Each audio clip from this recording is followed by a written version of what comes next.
It's one of the most important questions we ever ask. What will happen after we die? Is it just like a candle going out? Or is there something more beyond the grave? And how can we know? At the centre of the Christian message is the claim that Jesus rose from the dead. If he did, this means that there is life after death, and that we can know about it through him. But can we take this claim seriously? That's what these programs are about. We'll be talking to experts who've studied the historical evidence closely. But first we ask them why it matters. There are many mysterious things in the world. Perhaps the story about Jesus rising from the dead is just another event that we can't explain. What difference does it make to us today?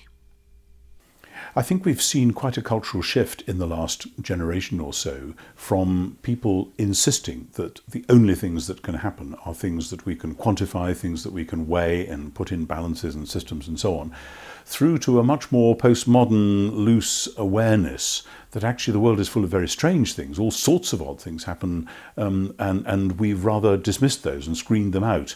And so people might well then say, so Jesus is just one guru among many, the resurrection may or may not have happened, but so what, all sorts of odd things happen. However, the Judeo-Christian scheme of thought always has been that history has been moving in a particular direction, and that there are certain things which the God who made the world and is basically steering the history, for better and for worse, wanted to happen and is causing to happen. And the early Christian claim was not, well, Jesus happened to have risen from the dead and so that was a miracle, but then there are lots of miracles, but rather that this is actually the turning point of history. This is the moment when a great door swings open that has been shut from the very beginning, because nobody has ever come back from the grave before. The Greeks and the Romans talked about people coming back from the grave as a kind of, wouldn't it be exciting if, but nobody ever actually said it had happened, and indeed many of them were quite emphatic that it couldn't and wouldn't and didn't. So when the Christians said not only that it would happen to all people in the future, but that it had happened to this one person in the middle of history, they were conscious of making, and we should be conscious that they knew they were making, the most extraordinary claim that something one-off has happened, but not as a bizarre freak accident, as it were, rather the central climactic decisive moment when the God who made the world in the first place launched his new creation. Surprisingly, a lot of Christians don't think about all that when they get to Easter Day, but that ought to be the very heart of it. This is the beginning of God's new world. It comes as the climax to Jesus of Nazareth's own unparalleled life and ministry. This is a man who thought of himself as the Messiah long promised to Israel, as the unique Son of God, and as the Son of Man, which had been prophesied by the prophet Daniel, to whom all judgment and authority and dominion would be given. This man was crucified because of these allegedly blasphemous claims. If this man has been raised from the dead, then the God whom he had allegedly blasphemed has publicly and unambiguously vindicated those claims. So in its religio-historical context, this event is of tremendous importance. The resurrection is not an event that hangs out there in space without any relevance.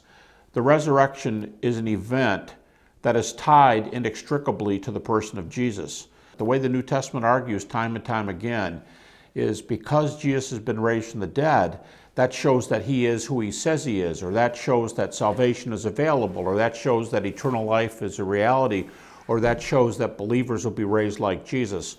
So in the New Testament, over 300 verses on this topic. The resurrection is tied to almost every major area of theology and almost every major area of practice. So it's not, I mean, it's so far from not being relevant to other areas, exactly the opposite. It fuels every other area, both theoretically and practically. I think the resurrection of Jesus from the dead is hugely significant to the foundation of the Christian faith. It was the Apostle Paul who wrote that if Jesus didn't rise from the dead, then our hope is in vain. It's significant because so much of the truth of who Christ was and who he claimed to be is staked in a historical event.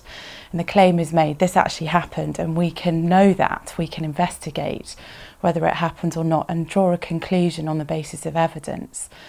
So unlike lots of other religions where there's an assertion might be made that sounds very marvellous or supernatural and there's really no way of knowing whether it happened or not, in the Christian faith, the assertion is that this miraculous event, the resurrection of Jesus, actually did happen in history, and we can use our minds, we can look at evidence and draw a conclusion about whether that's true or not.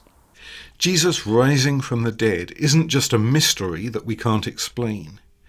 It means that God is real, there is life after death, and that we can know about it through Jesus. It confirms that Jesus is the Son of God.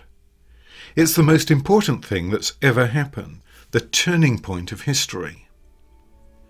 But many people today think that what we know about the world scientifically rules out any possibility that Jesus rose from the dead. So next time, we'll look at the claim that science makes it impossible.